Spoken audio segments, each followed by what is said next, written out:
రవీందర్ గౌడ్ గారు మనతో జాయిన్ అయ్యారు. బీజేపీ మేడ్చల్ జిల్లా నాయకులు. నమస్కారం అండి రవీందర్ గారు. నమస్కారం అండి. నమస్కారం మన ప్రేక్షకులు అందరికీ నమస్కారం. అలాగే హర్షవర్ధనకు రామ్మోహన్ రావు గారికి నమస్కారం. సో రవీందర్ గారు హైడ్రా విషయంలో అందరికీ ఒకటే న్యాయం జరుగుతూ ఉందా? సామాన్యులకు ఒక న్యాయం, బడాబాబులకు ఒక న్యాయం జరుగుతూ ఉందా? ఇది గతంలో కూడా మనం చాలాసార్లు చర్చించుకున్నటువంటి విషయం. కానీ మరి అంటే హైకోర్టు ఆదేశాల మేరకు, హైకోర్టు ఇచ్చినటువంటి ఆదేశానుసారమే మేము వీటిపైన ఎలాంటి చర్యలు తీసుకోవట్లేదు, నోటీసులు ఇస్తున్నాము, దాని తదుపరి చర్యలు ఖచ్చితంగా ఉంటాయి అని చెప్తున్న దాంట్లో మనము ఏ రకంగా దీన్ని విశ్వసించాలి? మేడం, ఒకటే, హైడ్రా అనేది ఎవరికి అంటే హైడ్రా పేదవాళ్ళ ఇండ్లు కూల్చడానికి మాత్రమే హైడ్రా పనిచేస్తుంది. ఇదే హైడ్రా కమిషన్ నాగార్జున గారి కన్స్ట్రక్షన్ కూలగొట్టారు కదా, అదే విధంగా ఎంఐఎం వాళ్ళది బిల్డింగ్లు ఎందుకు కూలగొట్టలేరు, మల్లారెడ్డి గారి బిల్డింగ్లు ఎందుకు కూలగొట్టలేరు? క్లిస్టల్ గా కబ్జా చేసిరు, ఎఫ్టీఎల్ ల్యాండ్ లో ఉన్నారు అని చెప్పి రిపోర్ట్స్ ఉన్నాయి. కానీ వాళ్ళ జాగాలు ఎందుకు కూలగొట్టలేకపోతున్నారు? ఎంఐఎం పార్టీ నాయకుల జాగాలు ఎందుకు కూలగొట్టలేకపోతున్నారు? మల్లారెడ్డి గారి కబ్జా ఎందుకు కూలగొట్ట? మీకు ఎంత కమిషన్ ఉంది అందులో? రేవంత్ రెడ్డి గారికి ఎంత కమిషన్ ఉంది? రంగనాథన్ గారికి ఎంత కమిషన్ ఉంది? ఇలా దీనికి సమాధానం చెప్పాలి ప్రభుత్వం. హైకోర్టు ఉత్తర్వులు అంటున్నారు. కన్వెన్షన్ కి ఎప్పుడైతే కూల్చివేతకెళ్ళామో ఆ తర్వాత హైకోర్టు ఇచ్చినటువంటి ఉత్తర్వులు ఇవి అని చెప్తున్నారు. నోటీసులు ఇవ్వాలి, ఇచ్చిన తర్వాత దానిపైన మీరు పరిశీలించిన తర్వాతనే చర్యలు ఉండాలి అని చెప్పి హైకోర్టు చెప్పింది అని చెప్తున్నారు. ఓకే, అలాగే మరి రంగనాథన్ గారు సైలెంట్ గా ఉండాలి కదా. నిన్నగాక మొన్న మన కర్తవ్యాలు ఎందుకు కూలగొట్టడం జరిగింది? నిన్నగాక మొన్న కూలగొట్టింది కదా. దానం నాగేందర్ గారి ఇలాకాలో ఆయన కాన్స్టిట్యూన్స్ లో కూలగొట్టారు కదా, దానిపైన ఎవరు చెప్పాలి మరి సమాధానం? రంగనాథ్ గారు కోర్టు ఆర్డర్ వచ్చేదాకా ఎవరిది కూలగొట్టదు కదా, ఎందుకు కూలగొట్టాడు అంటే? సామాన్య ప్రజలైతే కూలగొట్టవచ్చు, కూల్చివేతలు చేయొచ్చు. ప్రభుత్వానికి సంబంధించిన ఇప్పుడు ప్రభుత్వానికి ఏమైనా ఇబ్బంది పెట్టే వాళ్ళు ఉంటే వాళ్ళని కూర్చోబెట్టదు. మల్లారెడ్డి గారు ఇంత క్లియర్ కబ్జా చేసిరని కలెక్టర్ నిలబడి కూలగొట్టిండు. ఆయనకు సపోర్ట్ మళ్ళీ చేస్తారు. ఇవాళ ఆయన కన్స్ట్రక్షన్ చేయడానికి అవకాశం ఇస్తారు. ఎవరు ఇస్తున్నారు? ఎన్ని మూటలు అందినాయి? ఎన్ని కోట్ల రూపాయలు తీసుకున్నారు ప్రభుత్వంలో ఉన్న నాయకులు? ఆరోపణలు చేయడము అని విషయం చెప్తున్నా. మీరు వచ్చారు, మేము కూడా వినండి. మీరు ఎవరైనా ఎక్స్పెక్ట్ చేసి హైదరాబాద్ ఎందుకు పెట్టారు? అవును, ఎక్స్పెక్ట్ చేయలేరు కదా. ఇప్పుడు హైడ్రా ఎందుకు పెట్టారు? కూలగొట్టండి, ప్రగతి రిసార్ట్ కూలగొట్టండి. చెప్పండి హైడ్రా ఎందుకు పెట్టారు? హరివర్ధన్ గారు నేను ఇప్పుడు మనం ముఖ్యమంత్రి గారు ప్రభుత్వ భూములను వినండి, ప్రభుత్వ భూములను ముఖ్యమంత్రి గారు ప్రభుత్వ భూములను వీటిని కాపాడడానికే కదా హైడ్రా పెట్టింది. చెరువులు కుంటలు కాపాడడానికే కదా. బీజేపీ వైపు నుంచి ఇప్పుడు అంత యథేచ్ఛగా కబ్జాలు జరుగుతుంటే, అంత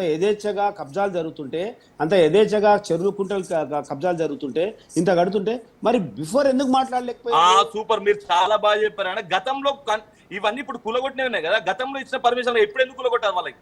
నేను అదే చెప్పేది.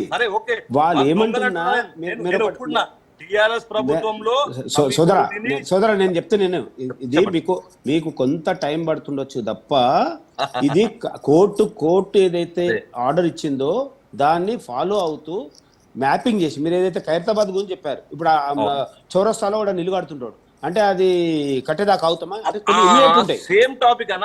కొన్ని ఇమీడియట్ యాక్షన్ ఉంటాయి. రోడ్డు మీద ఇల్లు కడతాడు, సెంటర్ లో కూడా ఇల్లు కడతాడు.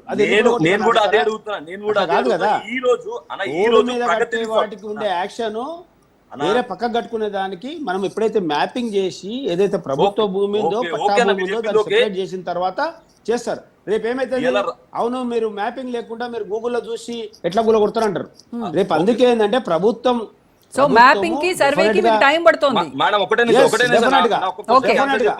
ఆ సర్వే మ్యాపింగ్ అంతా అయిపోయిన తర్వాత ఖచ్చితంగా వాళ్ళపై చర్యలు తీసుకుంటారు.